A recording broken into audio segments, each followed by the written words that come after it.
Welcome, everyone. We are going to get started in a couple of minutes.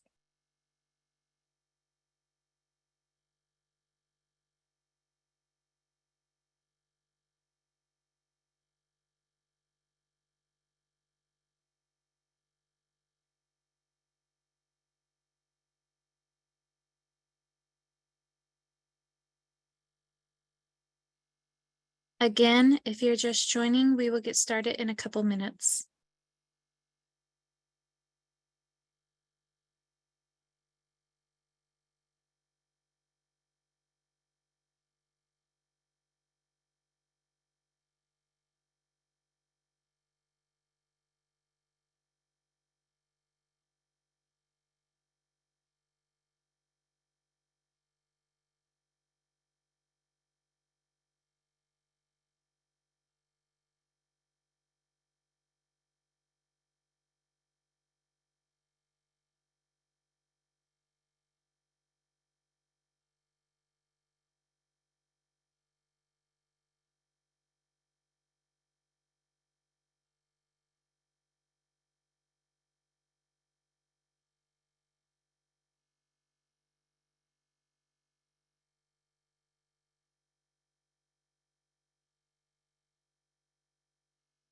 All right. Welcome, everyone, to today's webinar for Information Technology Staff Augmentation Contracts, otherwise known as the ITSAC. The RFO number for this is DIR-CPO-TMP-579. To get started, can everybody please raise their hand to verify that they can hear me? Perfect. Okay, please lower them back down.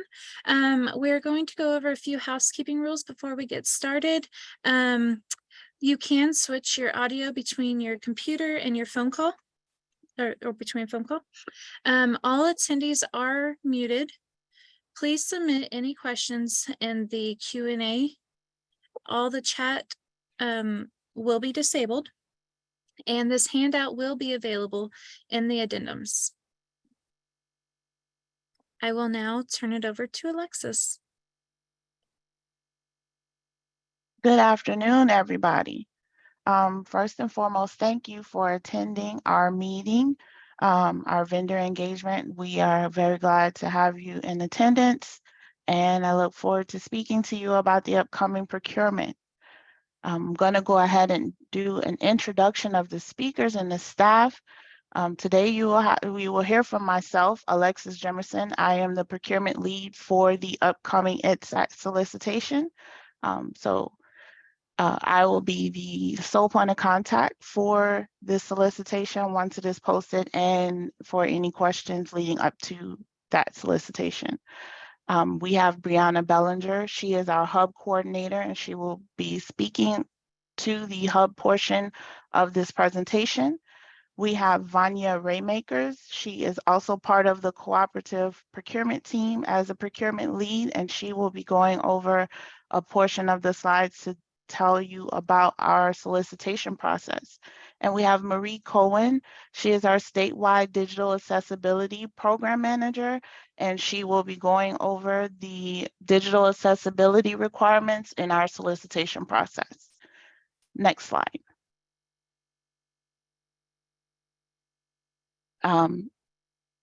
This is the agenda we intend to follow.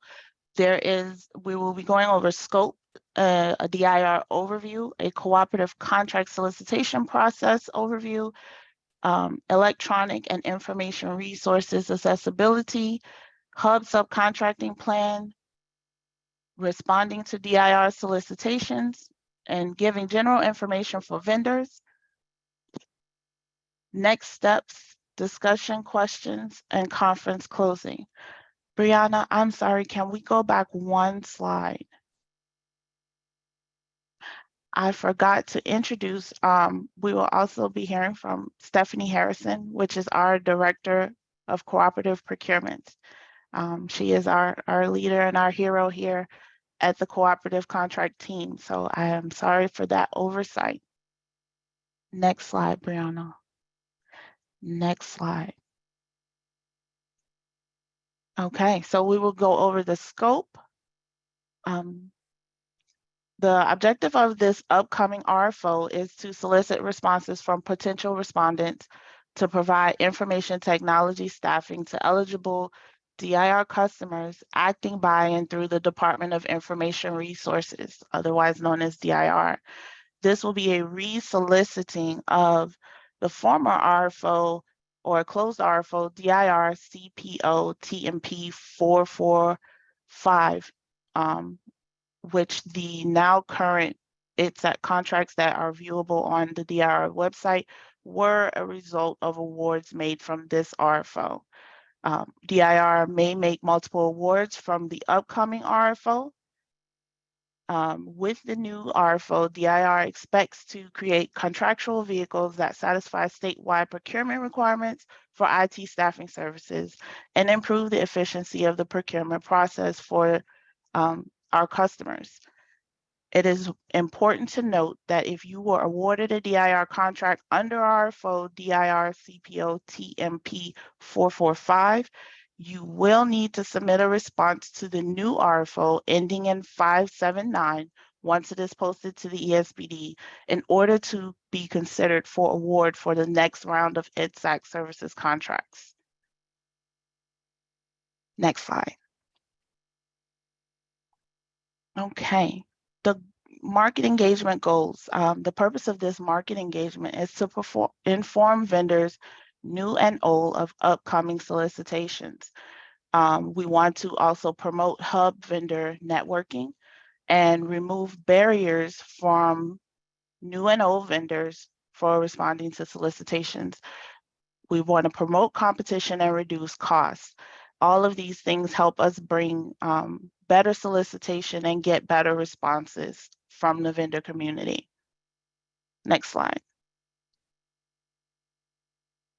DIR is looking for partners, not necessarily a vendor. Vendors are people or someone who promotes or exchanges goods and services for money. They take orders, they're reactive. They have a very narrow view. They provide their goods, services, and data. However, partners understand an agency's business needs and they work collaboratively with DIR and their other vendor partners to provide the best value to the state of Texas. And this is the kind of work ethic that DIR is looking for when we are trying to solicit for new DIR partners.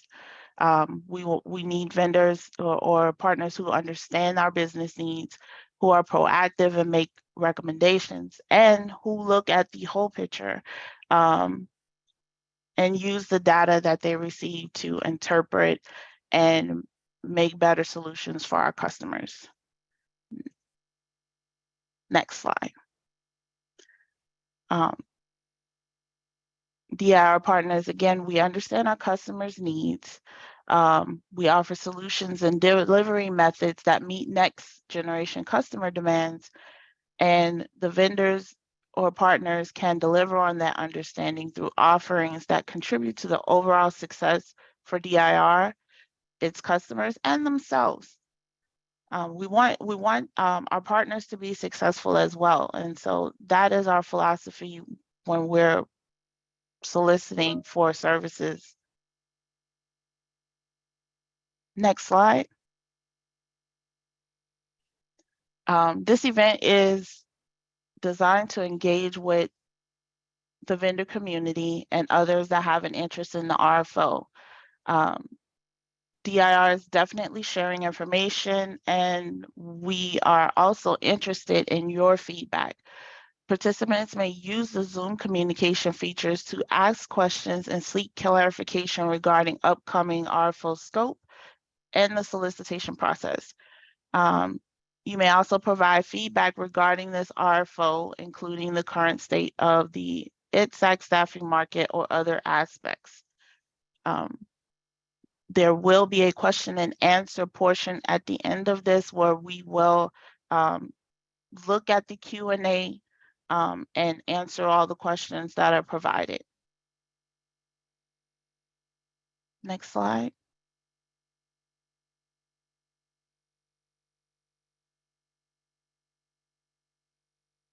Okay, the DIR overview. Right now, I'm going to go over that, the scope and the DIR overview. So DIR service delivery, policy and planning.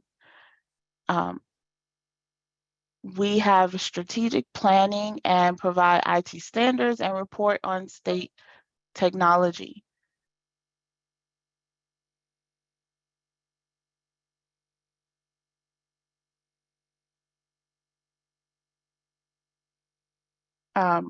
We are also the cooperative contracts area, which is the area that this ITSAC solicitation falls under. They follow a do-it-yourself model. The cooperative contracts do not only consist of staffing services, but also hardware and software, DBITs or deliverable-based IT services, and bulk purchasing. We also have another section of DIR called the CTS and CCTS technology services. This section of DIR contracts covers communication. We cover the Capitol Complex, telephone, internet and network, and in-SOC or security operations under these contracts. We have shared technology services. The services that are covered under that are outsourced managed IT, which would include our data center services, our texas.gov portal, our open data portal, and security services. DIR is responsible, a little bit about each section is that DIR is responsible for the communications. We are responsible for the Capitol Complex telephone system, as I mentioned. If you work in an agency near the Capitol or call your legislator, the CCT is a product of DIR. We are also responsible for the internet and network operation services for the state of Texas and for all of our customers who use these services. Security operations and keeping the state of Texas secure. Our operations are secure for our customers who utilize DIR services. And these are all, of course, handled through our NSOC or network security operations system. Our shared technology services has a we do it for you model of services available for our customers. These services do require an agreement with DIR and include our data services center, texas.gov portal. So our texas.gov portal, you can go there to renew your car registration, but it is a product of DIR. The Open Data Portal is a free state repository for public data and security services, which are available to keep our customer systems operating securely. Under our policy and planning, we are responsible for the IT strategic plan for the state of Texas and knowing what that plan is for the next year, and we must project 3 years out. Sometimes 5 years out down the road. DIR provides IT standards for the state of Texas and is a resource for you, our customers, to help to set IT standards for their entities. And with we just closed a legislative session recently, and we report to the legislature on the state of technology for Texas. As far as cooperative contracts for which the ITSAC falls under, as I said, we are a do-it-yourself or self-service model. This is where our customers can go to procure their hardware, software products and services and utilize our contracts, whether they be DBITs or staffing services, and take advantage of our bulk purchase initiatives. And we'll talk a little bit more about each of these as we go forward. Next slide.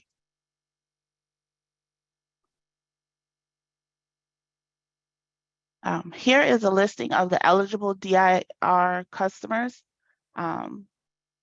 We have 183 Texas state agencies and institutions of higher ed. We have 6,200 local government, which would include the cities, counties, public school districts, municipalities, junior college districts, and special purpose districts. Other organizations that also utilize our contracts are assistance organizations, ERCOT, or Electric Reliability Council of Texas. Say that 3 times fast. The Lower Colorado River Authority, private schools, private or independent institutions of higher education, volunteer fire department, public entities outside of the Texas, and of course, public safety entities and hospitals. This list shows the possible universe of DIR customers, especially for procurement opportunities. However, not every program serves all of these organizations. As we explore different DIR functions, we will indicate the relevant customer base. Next slide. Cooperative contract benefits. At a high level, we create savings, we streamline the purchasing process, and we provide benefit for our vendors or partners. Some additional things to remember. If you remember the customer slide that we just previously shown, that is the buying power or representation of the buying power of the state of Texas. For the purchasing process, it is good to remind everyone that the customer issues a PO directly to the vendor with the DIR contract noted.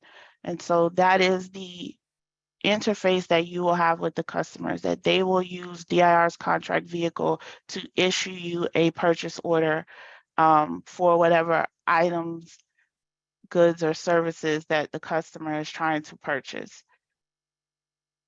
But the note here is that DIR has done the heavy lifting and negotiated the contracts and put them in place for the customer. And for the benefits for the vendors, it simplifies your sales process. It gives you access to public entities, and you get to basically have access to our buying power.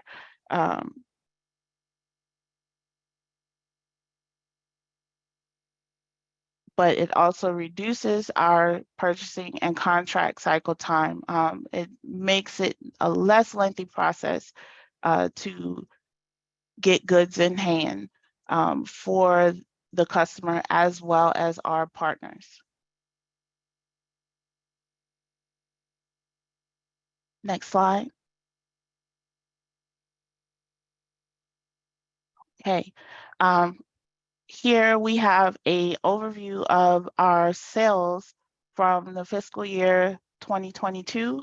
Customers purchased over 3 billion products and services through cooperative contracts, resulting in 395 million cost avoidance savings.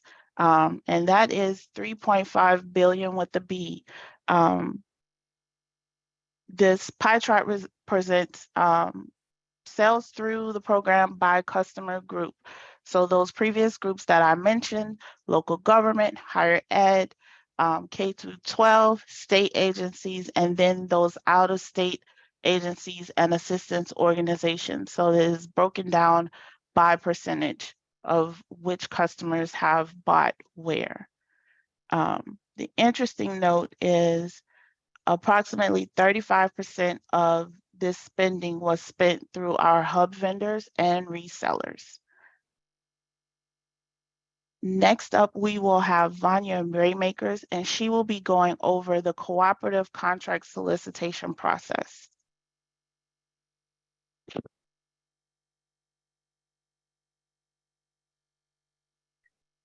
Good afternoon, everybody. My name is Vanya Raymakers, and I'm with the procurement team of DIR.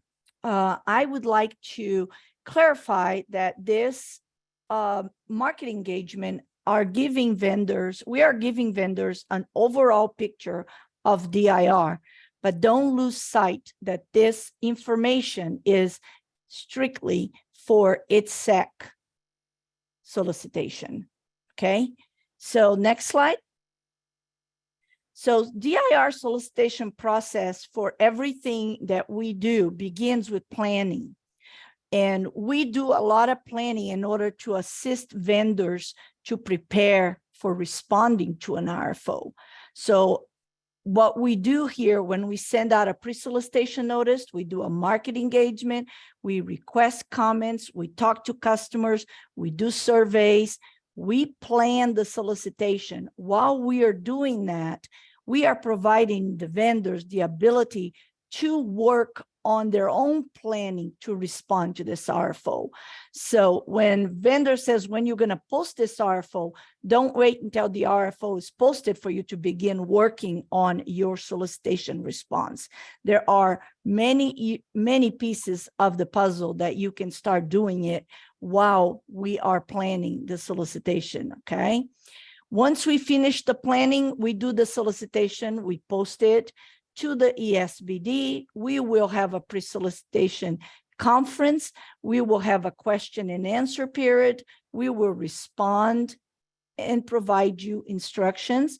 We are going to provide you with the evaluation criteria and the value adds. The solicitation documents will have everything you need to provide DIR with a good response. And the way to get a good response to an RFO is to be aware of the requirements. And we're going to talk a lot about that today. And I'm going to give you all some tips as to during this process, while we are planning, what can you do to make sure that your response is 100% correct and that it will be accepted and it will not be rejected due to technicalities that you forget because you're not aware of the requirements. So we'll talk about that. And then we're going to do an evaluation once the responses are received. Behind the scenes, behind the curtain, we do evaluation, the administrator review, there's a pass and fail, clarifications, and negotiations. There's a lot that goes into the process of awarding these contracts. The cooperative contracting group do all of this work and coordinate with the agencies so that the vendor will have a tool to engage with our customers. Next slide, please. So planning, what is that? It's the opportunity that DIR have to engage with current vendors and potential new vendors through marketing engagements to allow you to also understand that, hey, we are doing this planning. Here's what you can do as well. And we like to do market engagement for so many reasons, but the most important one is to inform vendors and to get new vendors to the table, okay? We also have a, DIR have a, to engage with potential respondents and discuss the upcoming solicitation scope requirements. So we provide you a lot of information around the planning process with the pre-solicitation notice, with the market engagements, which allows you to prepare yourself to provide us with a good response. Next slide. So planning provides a lead time to identify new staffing categories and market changes. So that's what we're doing right now. The current contracts have a list of categories and staffing requirements, database administration, web development. We have all kinds of clarifications. We are in the process right now of checking the marketplace to update those requirements. We determine lessons learned and improvement opportunities. So planning also tells us that, all right, what did we do good and what did we do bad last time? We'd like to hear from vendors. How can we improve the process? How can we provide you guys with the right tools to provide us with a good response? That is the key here. Planning means we want to make sure that we have a successful solicitation and that we engage vendors to provide our customers with what they need. So we ensure good standing with the state of Public Secretary of State. So we want to make sure that you, the vendor, is in good standing with the state of Texas. So what does that mean to you? It means make sure your franchise taxes are in order, that when we look you up on the Texas Comptroller site, that you're an active vendor. Make sure to engage your hub partners so that you can do your hub preparations ahead of time, do your emails, talk to people, meet people during these engagements that are hub vendors that you can engage for your solicitation response. We like to, if you were to be selling software, one of the things that we do, hardware, software, vendors can obtain their letters of authorization at that time. Don't believe that applies to this solicitation, but that's something that vendors do during our planning session. You actually start obtaining accurate and current VPATs. You also develop accurate and current PDAAs. And that is going to be discussed later on by our accessibility person. But the planning stage for DIR is also a planning stage for the vendor community. Next slide. So DIR is going to post a solicitation on the ESPD. We are going to background requirements, response instructions, high-level evaluation criteria, key dates associated with the program. So when you receive your solicitation documents, we have prepared these documents to provide you the information. You must read them so that you can participate on our pre-solicitation conference and let us know if those documents, what is it that you don't understand? What is it that we need to do better? What is it that we need to answer to help you prepare your response?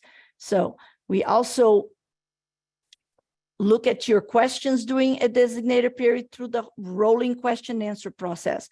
Pay attention. We have a time limit.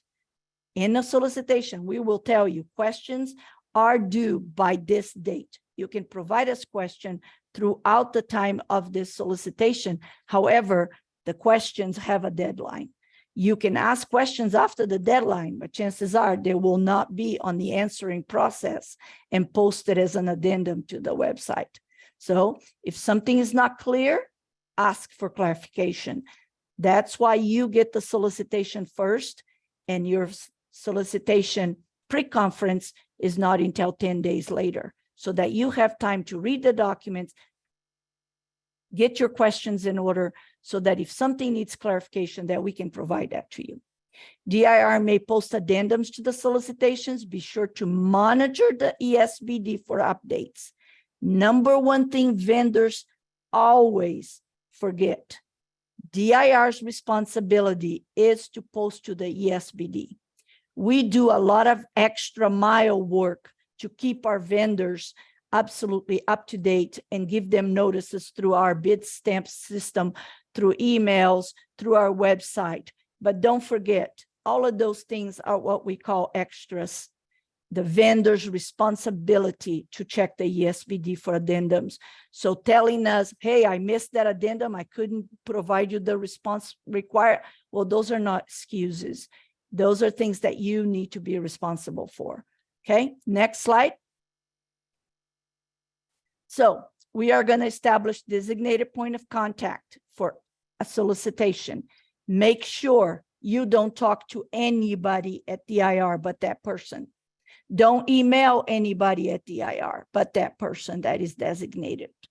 And the reason I'm saying that is because current vendors that are have employees at some of our agencies and have temp staffs all through the state, those people cannot be talking to other people. They need to be talking to the DIR point of contact.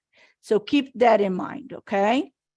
Address all response instructions. Neglecting to comply may cost you points, but could also lead to disqualification. So pay attention. I think that is the biggest part of the solicitation process, is that we give you time to ask questions, time for clarification, and time to respond correctly. We do everything we can. We do our part. you guys need to take advantage of everything we provide you and do your part. So when you review your response, review it again. Don't submit incomplete response. Make sure it's comprehensive package. Acknowledge all addendums. Make sure someone with authority to bind your response signs your Exhibit A. Just remember, when you submit a response without the authority, the binding authority of the company, it's like you are giving me a blank check. I cannot cash it without a signature. If you give me a check and it doesn't have a signature, it can be for $1 million. I cannot cash it, that check. So if you submit a response without a signature, it is not valid. It is not a document. It is not a response. Just keep that in mind, please. Next slide. So after we close the solicitation, we ask you to be patient. It takes time to evaluate response. It takes time to prepare the next steps of the process.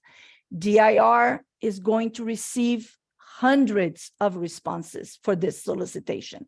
It's not the same with all solicitation, but for this one, we know the volume.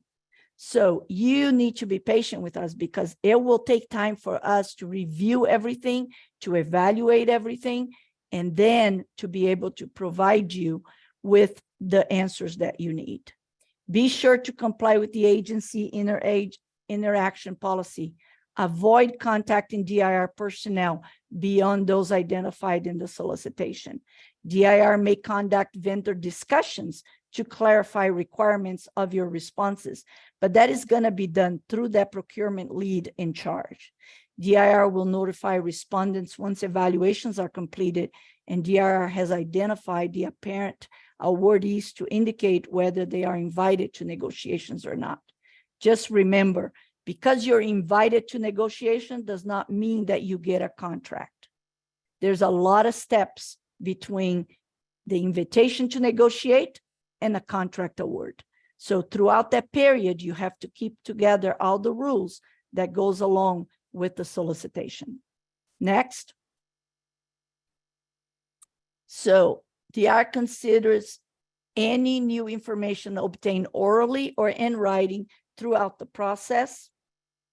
Excessive exceptions to DIR standard terms and conditions may result in disqualification. Because of the volume of our responses, we really don't have 6 months to negotiate its terms and conditions for this contract, right? And if you think about it, our terms and conditions protects the state on specific things for intellectual property, different things, safety, data protection. So chances are we're not going to budge on our terms and conditions. So don't waste your time. But if you absolutely require an exemption for any reason, put it down. We will discuss it. But keep in mind, don't be excessive with your exceptions. Lack of response to DIR inquiries may also result in cease to negotiation. If a procurement lead sends you an email requesting information about your response, be aware to respond to that because we have tons and tons and tons of vendors. If you don't respond to us, we don't have time to be checking on you. You have to respond by the due dates that we request. Also, keep in mind, when you fill out your solicitation, you are going to give us point of contacts. Well, if those point of contacts change, keep in mind you have to tell us. Because during negotiation, if we're sending emails to somebody that prepared the solicitation and said to us, we are in charge of this RFP, contact us for questions, and that person is no longer there, and we're sending them emails, you might lose a contract because you didn't update us. And again, it is your responsibility to let DIR know when your staff changes or point of contact changes, okay? Next slide. Now I would like to pass it over to Marie. She's going to talk to you guys about accessibility. Thank you, Vanya. I appreciate that. I am the statewide digital accessibility program administrator, and I'm going to go over the documents that are required in your response that are related to digital accessibility.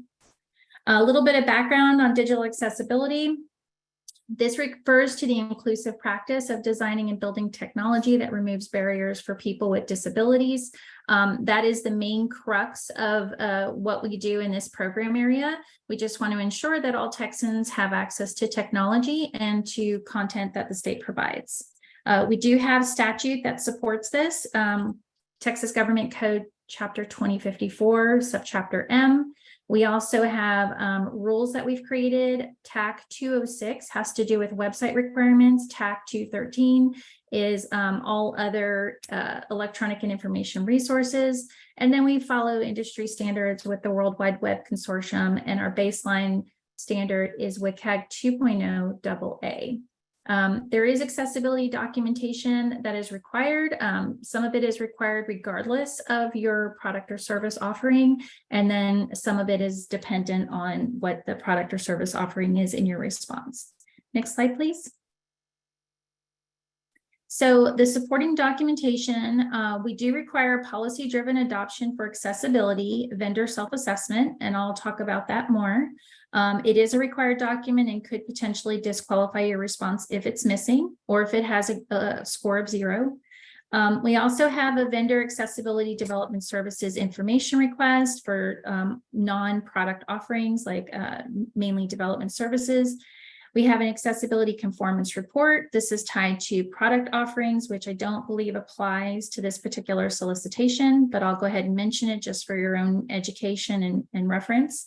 Next slide, please. And then DIR may ask you for additional supporting documentation.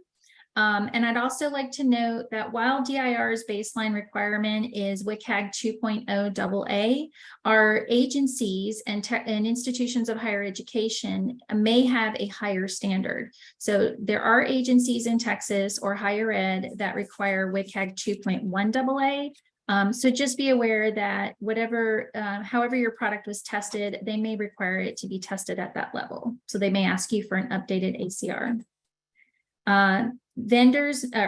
Customers may also ask the vendors for updated accessibility documentation. So what that means is the documentation that you provide in your response for this particular solicitation. We have customers that purchase off these contracts a couple of years or so down the road. And at that point in time, they may contact you and request updated documentation. And we do expect the vendors to provide that. Next slide, please. So the policy-driven adoption for accessibility, it will be a spreadsheet included in your packet. What this is a self-assessment for the organization. So this is not tied to any kind of product offering or service offering. This is how the organization or the vendor that's responding adopts accessibility within their own environment. So what we're looking for here is where the organization is on its accessibility journey or how mature it is. And that will have several questions on it that are pretty generalized. And then there's a score of 0 to 3, and then there's a final score at the bottom. You can use that actual template you can complete that and submit it back with your response, the template that's provided in the solicitation packet. Next slide, please. This is the PDAA maturity matrix. So this gives you an example of what we're looking for and what the different stages of maturity are. So it can range from an organization that is just learning about accessibility and starting to adopt some accessibility practices, let's say in their IT department or their HR department, or their procurement team. And it can move all the way up to further adoption throughout the organization, having specific policies documented, having processes documented and in place, to an optimized level where it's fully integrated within the culture of the organization. There's very clear policies and procedures in place. And it's repeatable processes that can be audited, and even a level of collaboration or mentoring with other organizations. Okay, next slide, please. So the accessibility conformance report, I'm going to go through this very quickly because I don't think it applies to this particular solicitation because we're talking about IT staffing services today. But if there is any possibility of a vendor needing to bring a product into the engagement, these are what the requirements are. So again, our minimum standard with the Web Content Accessibility Guidelines is 2.0 AA. We do look at how the product tested against the success criteria. In your packet will be a template for a voluntary product accessibility template, or a VPAT. And 2.3 or higher is the requested template to be used. Next slide, please. These are the guidelines that are tested against. So we follow the 4 principles, which are: is technology perceivable? Is it operable? Is it understandable? Is it robust? The product will be tested against these different standards. There is success criteria expected for each of these standards. And when a product is tested, it provides a score or a response of how it supports the different success criteria. So next slide, please. So the conformance with success criteria, it's going to support or support with exceptions, or it will not support, or it may not even be something that's applicable for your particular product. And we do ask vendors if they are ever completing an ACR and providing us this information. We also expect the notes section or the exception section to be completed as well. This is giving us additional information if there is a gap in accessibility, and the vendor has an opportunity to explain what that gap is and how they will remediate it or provide an alternate accommodation. Next slide, please. The vendor accessibility development services information request is for development services. So this is not tied to a specific product. This is anything that any kind of bespoke service that the vendor will provide to the state of Texas. This form will ask questions around how are your developers trained, what kind of testing do they use, what kind of tracking system do they use to track errors, how do they remediate those errors, and so on. For this particular solicitation, the one thing I would note is that if you are involved in an IT engagement, that you ensure whatever content you create or provide for the state of Texas, that you provide it in an accessible format, because you are still required to do that. Next slide, please. This is just an example of the form. Go on to the next slide. And these are the questions that I mentioned around what policies and practices do you have in place, and what kind of training, what kind of testing, etc. Next slide, please. And then we have additional digital accessibility information that we can provide. We have quite a bit of information on our website. Your solicitation packet will have all of the templates in it. And again, the PDAA template, you can complete that actual template and provide it back to us. It is mandatory, and if it has a score of 0, it will fail. So the guidance I can give you here, this comes up quite a bit. And if you do have questions, please feel free to contact me and Vanya. But there is some confusion around, is this tied to the service we're providing, or, to the product that we're offering? Well, what if we don't have anything written or documented? What if our answers are all 0? Then that's just how it is. And that just gives us the information of where you are on that maturity journey if it is a score of 0. I do think that if companies take the time to really think about those questions, there is a possibility that they will not score a 0. But if that is your score, then that is your score. There are really no right or wrong answers on this template. It's really just a self-assessment for your organization. And it's also designed to be a tool for the organization to use to improve their own accessibility practices. We also provide training for all of the vendors responding to DIR technology solutions. If you're interested in attending any of those training sessions, you can contact me at statewide-accessibility@dir.texas.gov. There are 4 courses in the program. They're about an hour each. They are pretty informative, and they are isolated to just doing business in Texas, and they are provided to you at no cost. So DIR covers the cost of these courses. We provide them free for our vendors, because we want our vendor community to be true partners with DIR and support all of our customers, which is basically the entire state of Texas. Next slide, please. This is my contact information. Questions will be tracked, I believe, in Bitstamp. If you do reach out to me for any questions or requesting training, please copy Vanya on there. Like she said, we don't want any communications without the procurement leader on those email communications. So please add her to anything that you send out requesting anything from me. Thank you so much. Oh, Marie, real quick, the procurement lead for this one is It's Alexis. Alexis. Oh, I'm so sorry. I thought it was Vanya. Alexis Jimerson is your procurement lead. So if you have any questions for me or you want to request any kind of training, just please copy her on those emails. Thank you so much, guys. I'll hand it over to Brianna. Hello, everyone. My name is Brianna Ballinger. I am a hub coordinator with DIR. Today, we are going to talk about the hub subcontracting plan, otherwise known as the HSP. All vendors will complete the hub subcontracting plan. We have included the link here for you. It is the most current and approved copy of the HSP. Please do not modify this document. It is an editable copy. All respondents, hub and non-hub, are required to submit an HSP. Failure to submit a completed signed HSP will cause your response to be rejected. This is a pass or fail item. There are 3 ways to complete the HSP. You will self-perform, meet or exceed the hub goal, and complete method A, or you will not meet the hub goal and complete method B. The hub goal for this RFO is 26%. If your proposed subcontracting meets or exceeds the hub goal set for this RFO, you will complete method A. Be sure to identify all hub and non-hub vendors you will be subcontracting with. Include the anticipated dollar amounts and the expected percentages.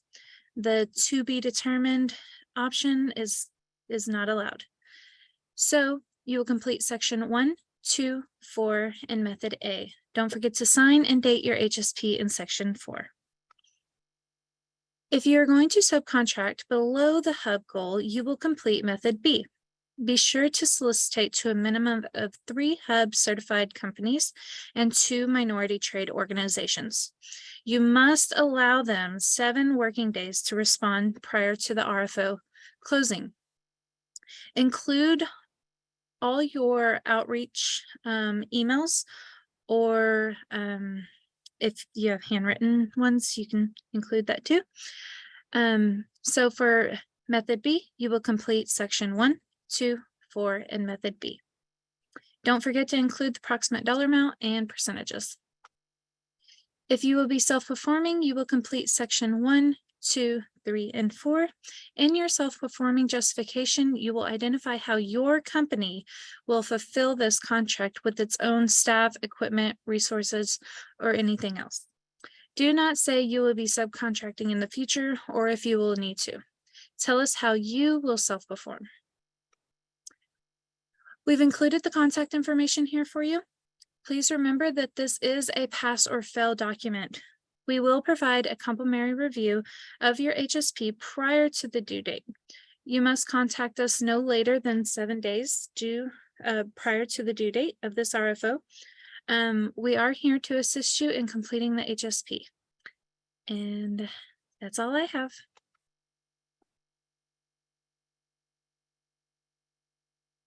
Hi, we're going to talk about how to respond to the solicitation using the vendor information system.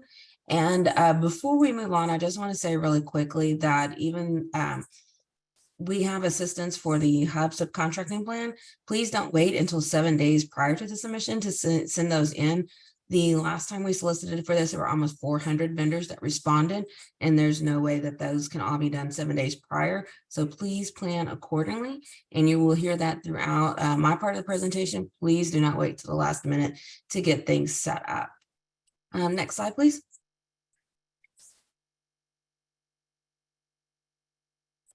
So the bid submittal, all responses must be submitted through the Bitstamp vendor information system. In order to access the Bitstamp portal link, you have to set up an account. The DIR website has that information on the, if you go to I'm a vendor and then go to the schedule of solicitation opportunities page, there's a link on there that tells you how to set up your bid stamp account. This is not that presentation, so you do need to go watch that presentation on how to set up your bid stamp account if you do not already have one. What I'm going to walk you through here is how to submit your response to the bid stamp system after your account is set up. To access the system, you have to get credentials, and that is a manual process on our end. So you do have to request for those credentials. You request for those credentials by clicking on, are you a vendor, and need to request an account on the login page. If you already have a login, you would just use your same login. We have a video on the DIR website. The link is also here in the presentation on how to set up a bid stamp account. If you have not previously set up an account before, or if any of your contact information has changed since the last time you accessed your bid stamp account, you will need to create a new account. This means if your vendor name has changed, if the email address you used to change to set up your original account is different now, that will require you to set up a new account. Please allow a couple of business days for your account to be approved on the back end. Again, this means you cannot wait until the day responses are due to try to set up your bid stamp account. I would advise that you go and try to set up your account as soon as possible and make sure that you have the proper information in your account, meaning the legal name of spelling of your entity's name, not a doing business as, but what your contract will be legally listed under.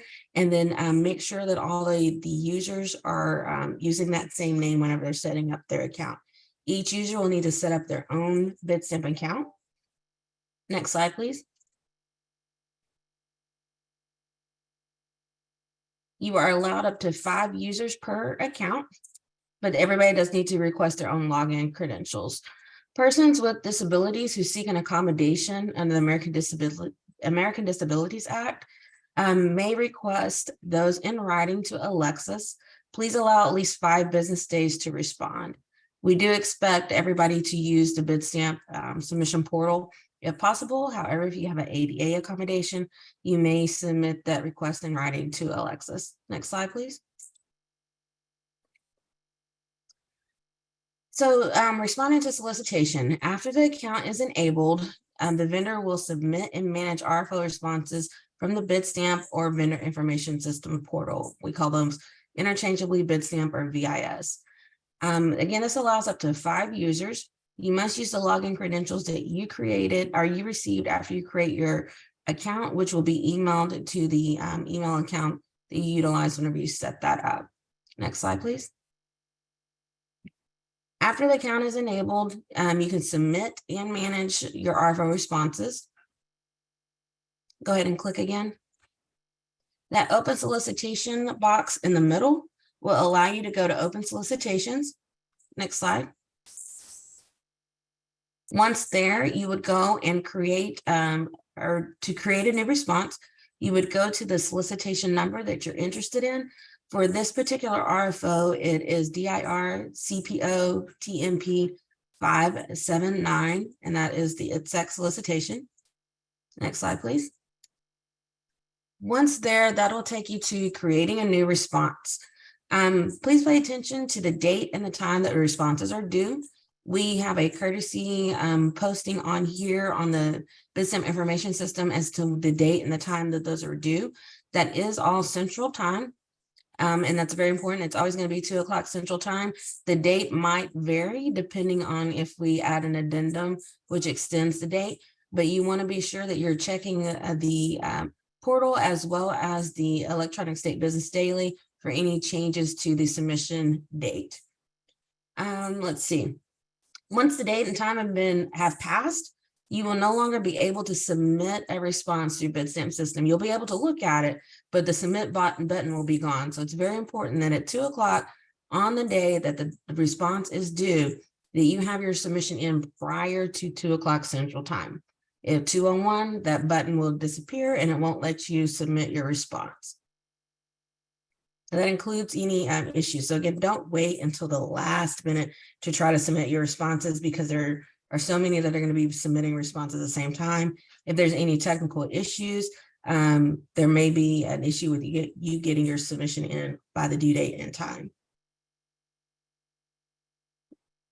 Let's see.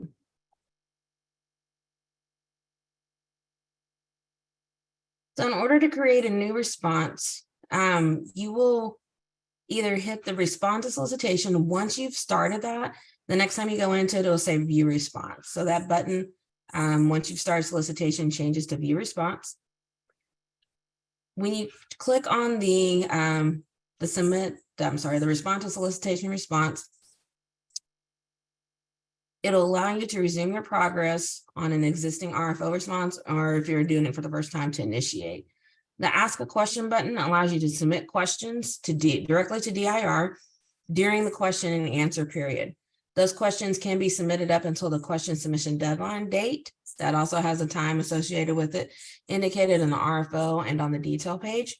It only lets you view the questions you submitted through your account, not the questions that everybody has submitted to DIR regarding the solicitation.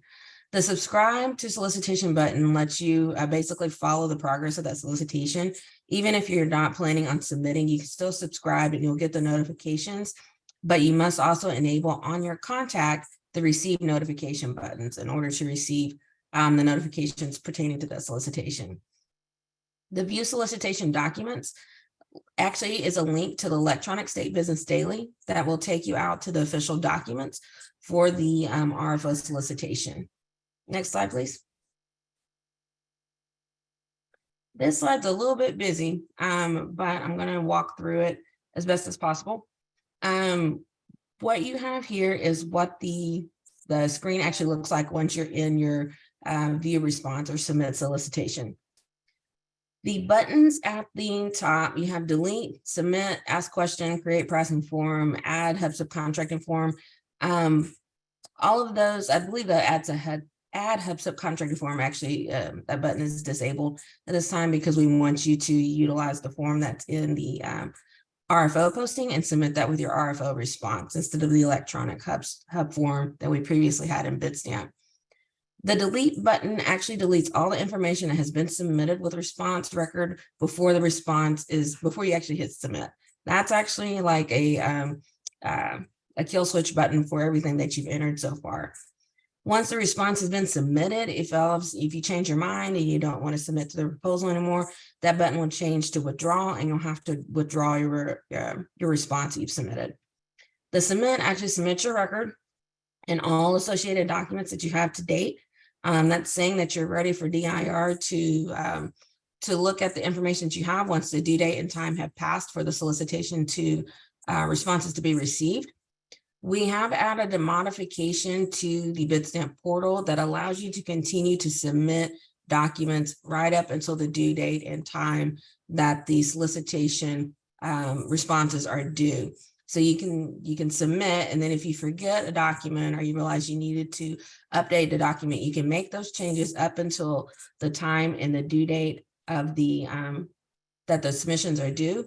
However, if you have deleted a very important document that is a disqualifying document and you run out of time and don't get to submit a new one, it's going to show on our end that you never submitted that document whenever the solicitation closes past the due date and time. So be very careful on removing documents and adding new documents so you're still meeting the deadline time and date for those submissions. The create a pricing form, I don't think that it's applicable on this particular solicitation. Alexis, correct me if I'm wrong.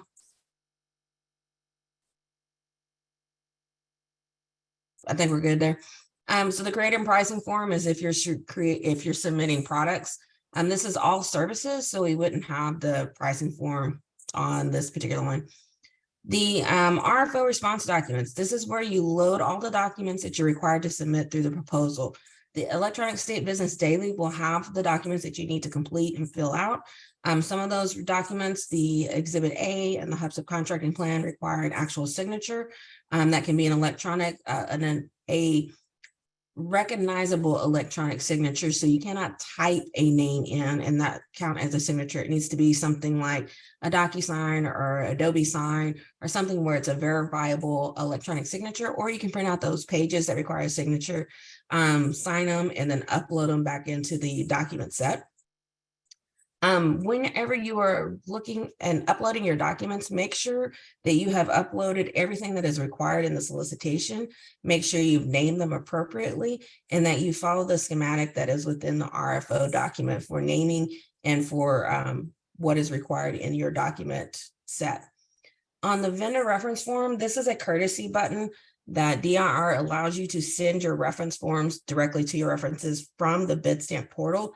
It does not track whether your reference received that form, does not track whether or not they submitted that form back to us. It just sends it out through the Bidstamp portal. You can also submit your vendor references directly to your customers through your email. Next slide, please. And I'm going to turn it back over to Alexis.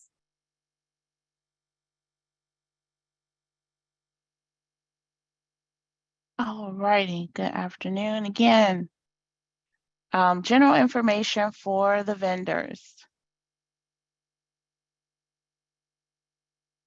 So when you go to www.dir.texas.gov, most of the information you need is under Selling Through DIR link located on the right of our page. Once you click on that link, you will be taken to that page, and we can go to the next slide. And here it will point you to our schedule of solicitation opportunities.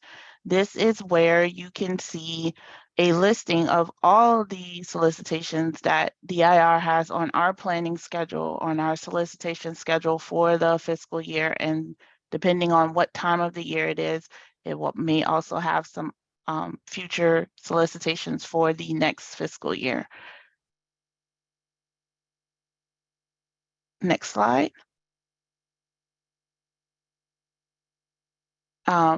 There is a vendor bid stamp guide that is posted to our website on the schedule of solicitation opportunities page.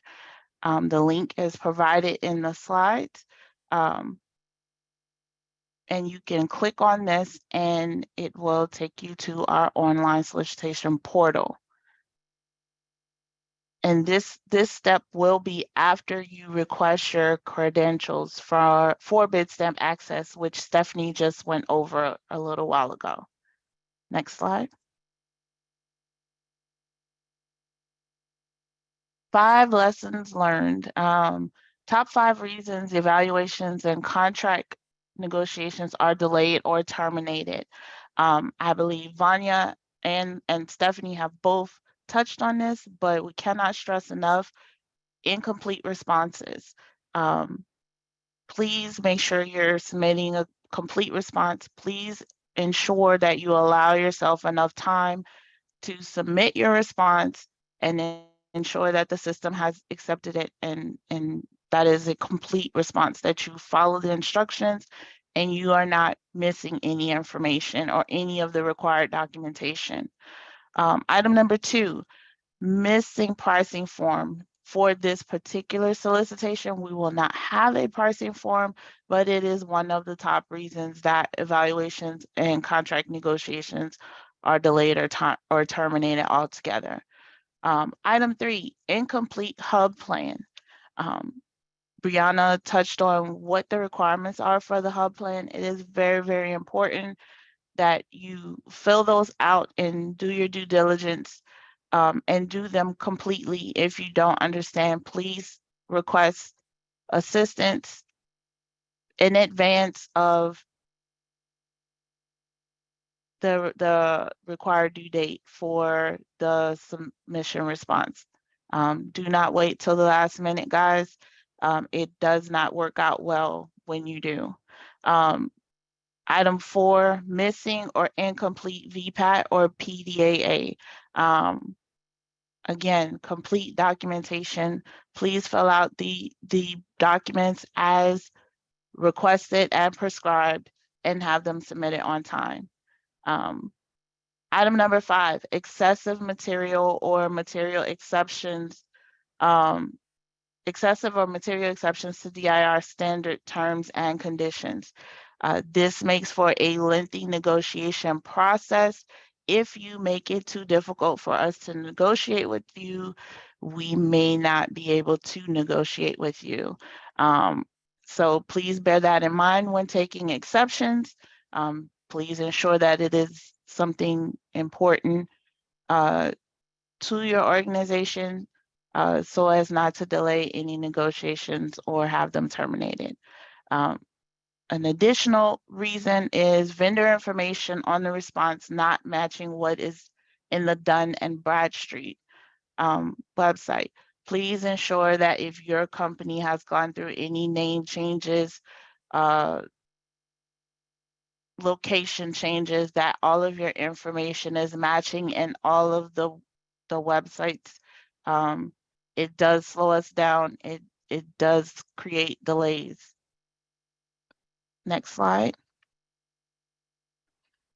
Here we've listed a few resources, the Texas Open Data Portal.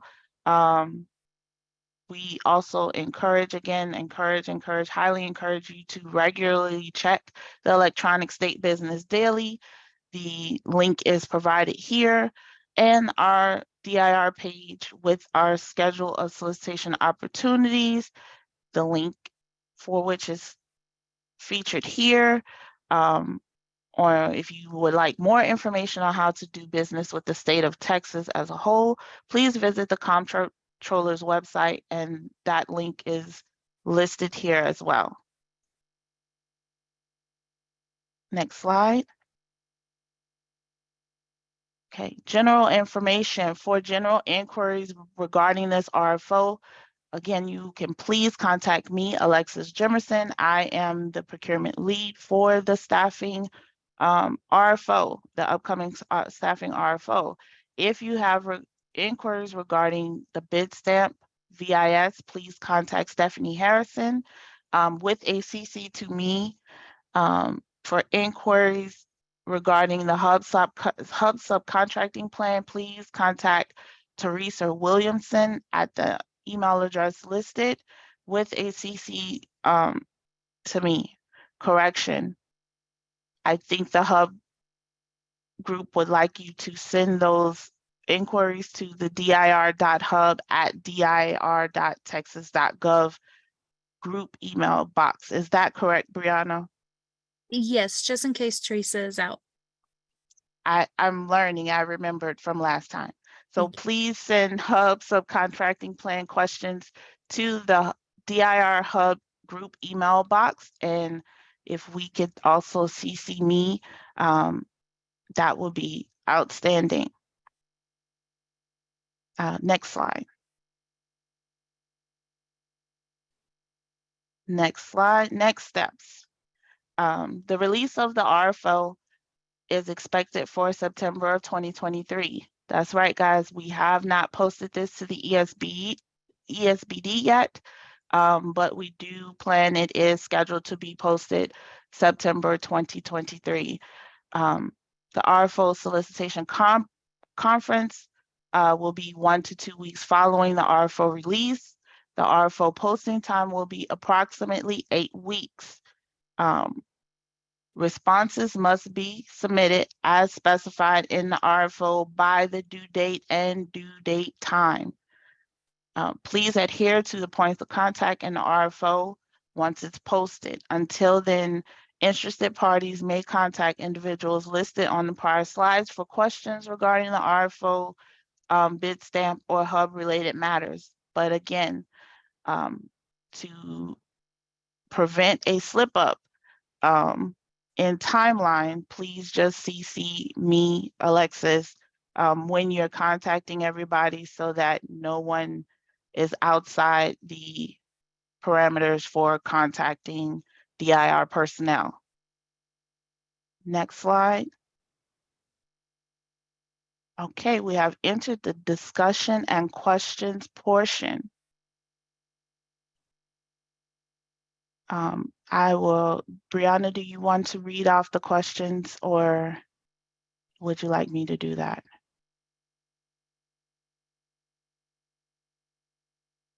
Alexa, may I say something? Sure. Okay, so what I wanted to express to the vendors today is one of the things that you can do while our planning session is going is check your Secretary of State registration, check your franchise taxes registration, check your Duns and Bradstreet registration. All three of these, name of the company, any DBA information or addresses, corporate address, and most important, company name, addresses must match. And all three of these needs to be active at the time of administrator review. So most important is that you remember, if you say company name X, DBA XY, you must provide a documentation that shows the DBA association with that company. You can't just have a friendly name without documentation. So our financial division is going to check all of that when they do the financial review. So it's very important that those three registrations be active, they be accurate, and they have the correct company name and the correct company address for the corporate office, exactly how you are going to fill out your response documents. Thanks, Alexis. Okay. Okay, do you want me to read them out and answer them? If anybody can jump in, answer them. Yes. Okay, so can new vendors get help with filling the paperwork? Okay. We can help answer questions if something is unclear.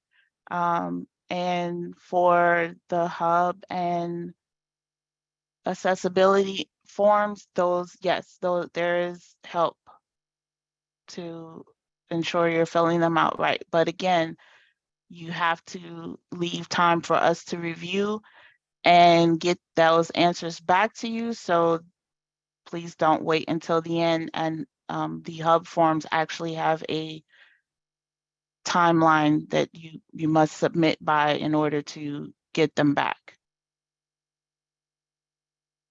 Okay, next question. Will this RFO be limited to just providing staffing, or will it include managing the staff in tandem with DIR customer when we staff them? Nope. Okay, next question. Is open communication encouraged with the point of contact listed under the RFO for us to understand the agency's requirements better and act as a part of the team to identify and define requirements? Hey, Alexis, I'll take this one.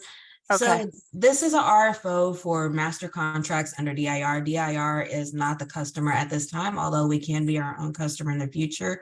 Once the customers go out and do the solicitations off of the contracts that have been awarded, then at that point you can discuss with the customer what their needs are. But for the purpose of this RFO, you need to submit the requirements to the RFO in order to get a master contract. Then the master contracts are utilized by our customers to down select their ITSEC resources. Okay, next question. Will the recording of this session be shared? Yes. The recording, this slide deck, as well as the recording of this presentation will be shared and posted on the ESBD. We also have a previous vendor engagement that's already posted on the Electronic State Business Daily, and then all DIR presentations, pre-bid conferences that we've held in the past few years are posted on the DIR YouTube channel, which is a wealth of information for vendors and customers alike. Yes, that is too correct. Okay. Where would learning and development software land with the different areas? The software solicitation closed May 2023. Software is not going to be back for a while.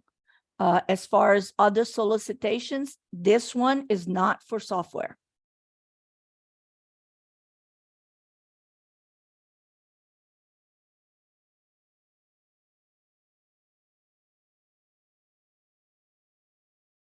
Okay. Really? Can a hub company submit as a prime and as a sub to increase our chances of being selected? No. Uh, Right. this solicitation is open to the public, so you are welcome to submit a response as a prime. As far as whether or not you are a subcontractor, that would have to be worked out with you and whatever prime submitted their response. We don't dictate that. Yes. Okay. Can you please share some samples filled in the hub forms for each scenario?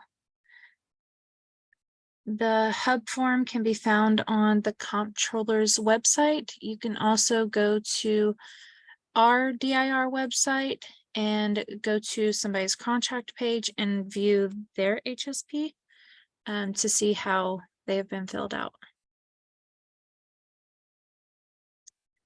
And then next question, we are non-hub vendor, so can you please provide us with some samples to fill out our forms?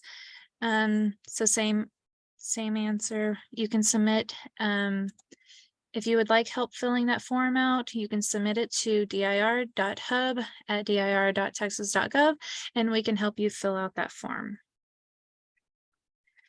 And the next question, do we get a copy of this presentation? Yes. Previously stated, this will be posted to the ESBD, but there is currently a like presentation from our previous market engagement for this posted to the ESBD, along with a link to the YouTube recording of that presentation. That answered 3 in 1. How many vendor proposals were selected and approved during the last RFO?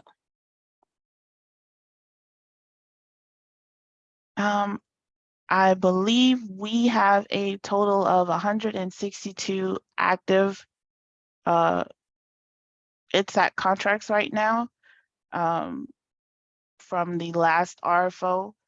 So we're anticipating that we'd have that or more depending on customer needs. Okay. When documents are submitted before the due date, do you get every version uploaded for a document or it only submits the latest version? If you continue to add documents to it, we get all of those documents. You would need to go in and delete a document if you want it to not show in the document set.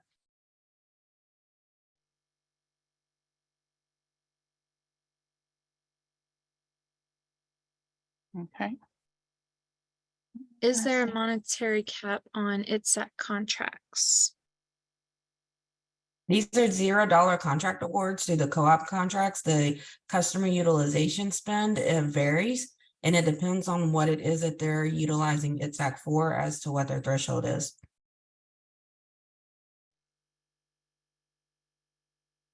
And Stephanie, I would add to that for individual purchase orders, customers are capped at $10 million in the co-op program.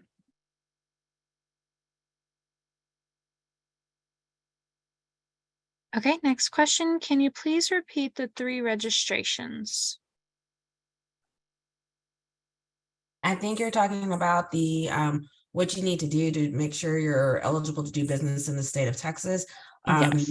So you have the Secretary of State registration, you have the comptroller franchise tax registration, but you also need to check and make sure that your Duns and Bradstreet is active. in order to be able to, you don't have to have those at the time of your submission, but in order to move to the next phase of evaluation, negotiations, you have to have those in place. The Duns and Bradstreet should be done before because it's part of the financial evaluation. So Correct. registering with the state of Texas can be done during negotiation or if you move to negotiations. However, the Duns and Bradstreet needs to match your submission address, name, and it needs to be active.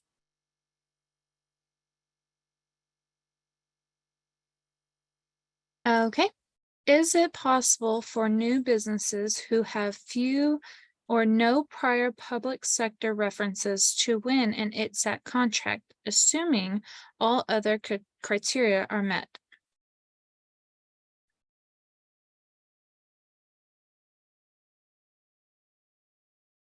I believe yes. The answer is yes. Yes, as long as you meet the requirements and of the solicitation, you can respond and be selected.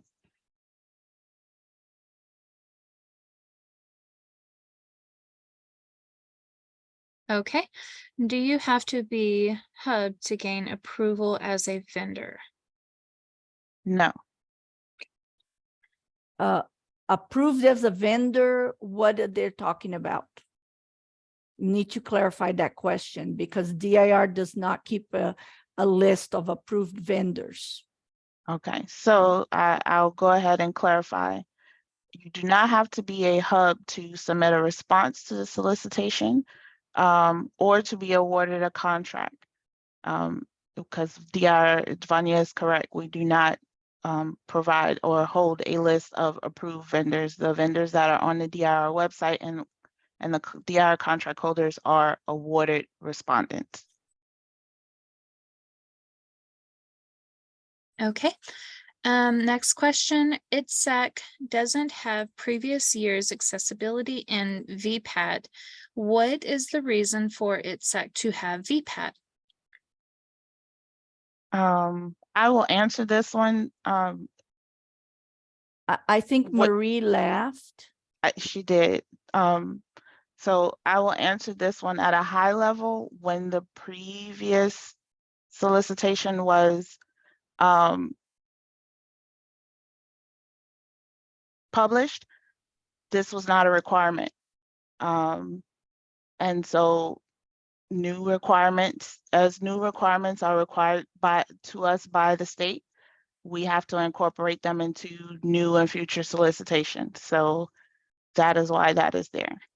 So just to confirm, VPAT may not apply to this solicitation at all, but the PDAA does to all solicitations, regardless of what it is.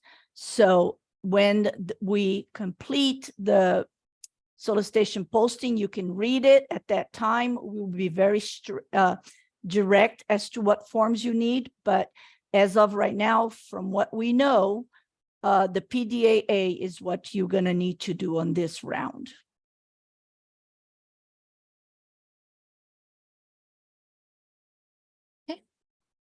Next question, may IT service companies respond to this cooperative contract to sell services at an hourly rate?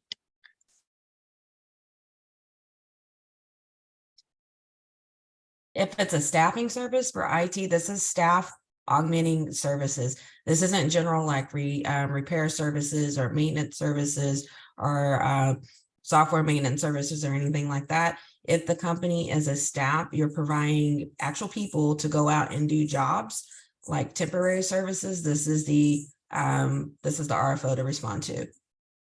And those are set at a not to exceed rate.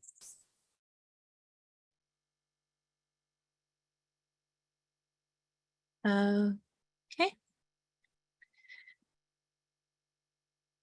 If the applying vendor is a hub, could their hub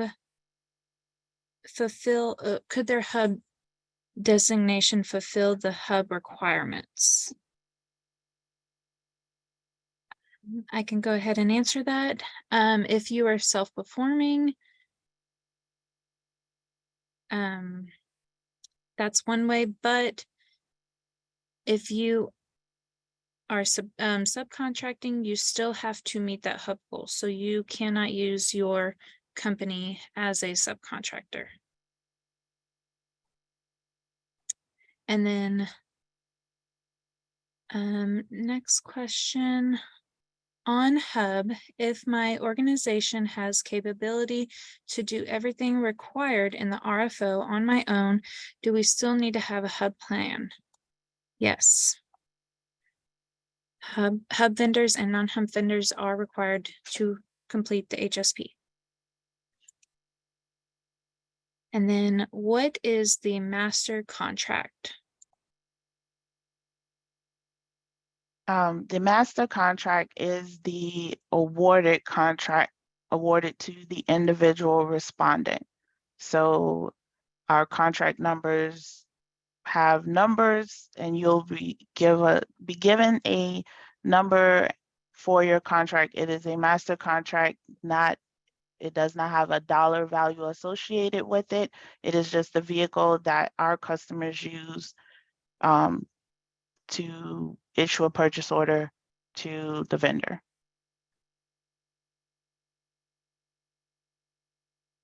Okay. Do you accept regenerative AI created submissions, all or part? Your submission needs to meet the requirements in the RFO. All the documents need to be filled out and submitted through the Bitstamp portal. Okay. Can you share the transcript also, as the recording file is quite large? We do not record a transcript, but I do not think you have to download the recording file. It is on the YouTube channel, and you are allowed to watch it as many times as you would like. Okay. Similar question. Is this RFO is only for IT staffing, or can it be used for managed IT outsourcing services? The end user IT outsourcing services is a different RFO that was separate. We have a list of the staffing, or there will be a list in the RFO of the staffing levels and descriptions that we're soliciting for to create the master contracts for. However, a lot of that information is currently available on the DIR website. If you go and search ITSAC, the IT staff augmenting, there's lists out there already of what most of these services entail. Okay. Approximately how many partners typically are awarded contracts? Contract award is based on customer need, and I think we already answered part of that question in an earlier question. Yep. Okay. When will hardware solicitation be released? DIR constantly releases different types of solicitation. We don't have just one hardware solicitation, there's multiple. Please continue to check the electronic state business daily, as well as the scheduled solicitation opportunities page on the DIR website for upcoming and current solicitation opportunities. Okay. We are not Hub. What are the chances we are getting awarded a contract?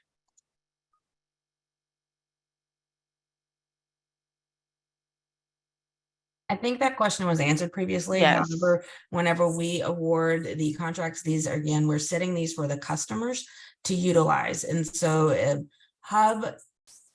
the Hub select is usually at the customer level. If they're needing to meet their Hub goals, they may select a Hub vendor over another vendor, depending on what their requirements are. We are trying to establish enough contracts for our customers to be able to meet their needs, because these are staffing contracts, which generally requires a person to be on site to do the types of job functions that they need. Some of them might be remote, But generally, a lot of these require people to actually go into a building and do a job of a person. So we try to create as many of these as possible to meet the customer's needs based on what our customers are saying that they're needing to hire staff augmentation contracts for. Okay. What is the best way to identify the list of certified hub vendors? The MBL search engine, it's the best way to identify hub vendors for the state of Texas. But I believe our list of attendees will also have their hub designation if any hub is on this call. And then next question, can we get some pricing guidance to fill out the pricing forms? Is the pricing part of the criteria? For this particular solicitation, there will not be a pricing guide or a pricing form, I should say, sorry. These are set at a not to exceed rate. And so there is a rate for the particular skill level that you are not allowed to exceed that rate. Again, these are people's positions, so it's an hourly rate based, and that chart will be provided with the solicitation documents on what those not to exceed rates are. Okay. Next question, veteran-owned companies requires any particular forms? Thinking. No, there's no specific forms for veterans. Next question, we are a new vendor qualified as hub. We don't plan to bid as a prime. Is there any way for us to get visibility so that other primes can include us for their subcontracting under hub? A list of the attendees from today's meeting will be posted to the ESBD. So that is one way for primes to network and see and meet their hub requirement. The other thing is encouragement to be registered on the CMBL, because that is another avenue that is used to find hub vendors. Correct. Yeah. Also, you can use the DIR webpage to search for current prime vendors and introduce yourself. Their information is on our website as well. So that's another way for current hub vendors to, contact prime vendors. I was going to say that, and you Yes. must reach the prime. You must contact the prime. Okay, next question. VPAT was indeed a part of DIR-CPO-TMP-579 in 2020. Bid package 5 VPAT. I don't think this is a question. It's not a question. Okay, we'll skip For- over. Also, So it's 442 is not staffing. Yes, Right, it that is was not for staff. That was not a staff augmenting RFO. Okay. Is there a chance to review previous submissions from the RFO in the past to see how we could revise the response to this? So I'm going to answer that in short by saying that if it does not depend on how other people responded to the proposal, because the requirements may not have actually been the exact same. The questions won't be the exact same as what we had previously.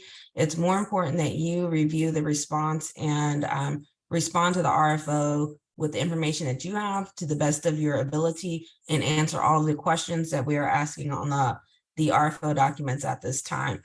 If you're wanting to put in a public information request to request that information, depending on what you're requesting, there may be a cost associated with that. But again, it doesn't guarantee, just looking at somebody else's response, that you're going to be able to mimic what they put. Even if you put the exact same thing that they put, it depends on the competitive break, how many vendors responded, how many vendors we need to meet the need as to where we cut from the those that responded to those that need to move on to negotiation awards. So last time we had like 350 respondents, we awarded about 150 of those. So again, there's a competitive break that we pick based on scoring. It's actually a calculation.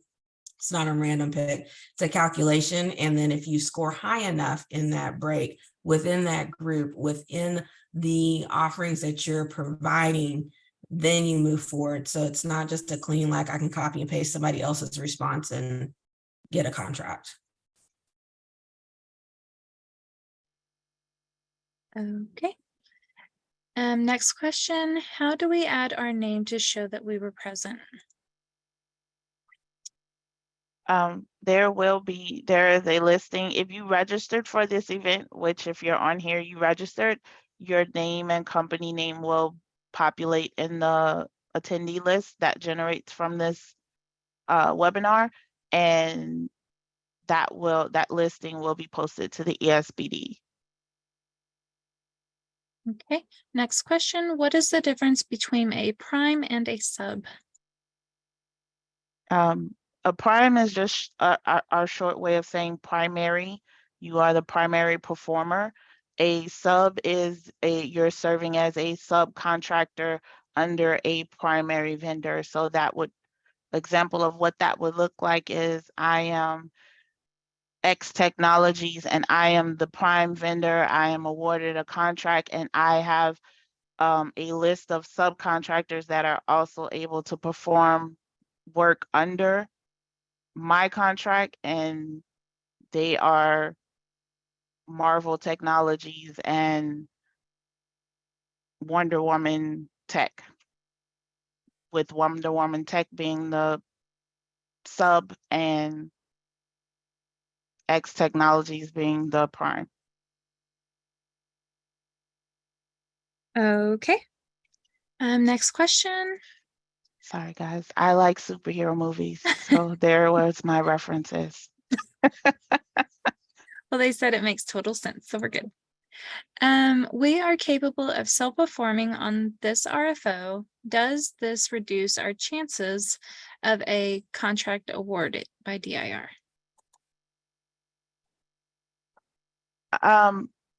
The short answer is no. No. The solicitation is open to the public. So if you meet the criteria in the solicitation and submit a complete response, you will be considered as a responsive vendor.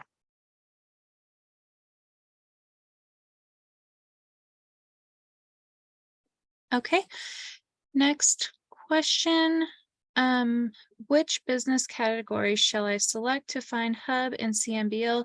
Currently, there is no option for IT related services. I would do. I can give you kind of a high level short answer. I would look for, I would The search for commodity vendors by codes. commodity code and make sure that you select an IT staffing related commodity code. And then you may filter that list down by hubs. And the way to identify the IT commodity codes is with the asterisk. Correct? Yes, that is correct. And a good way to find out which one of those commodity codes are IT related is to go to the DIR website and search ITSAC and select one of the contracts that are currently awarded, because those commodity codes that are associated with our current contracts are listed there. So that would be a good place to start if you are not familiar with the NIGP coding. All right, I believe that is all the questions for now. And I will hand it over to Alexis. All right, again, well, we all thank you for attending and participating with us and for all your input, questions, and feedback. Again, my name is Alexis Jemerson. I am the primary contact for this solicitation, and we appreciate you joining us this afternoon. Thank you.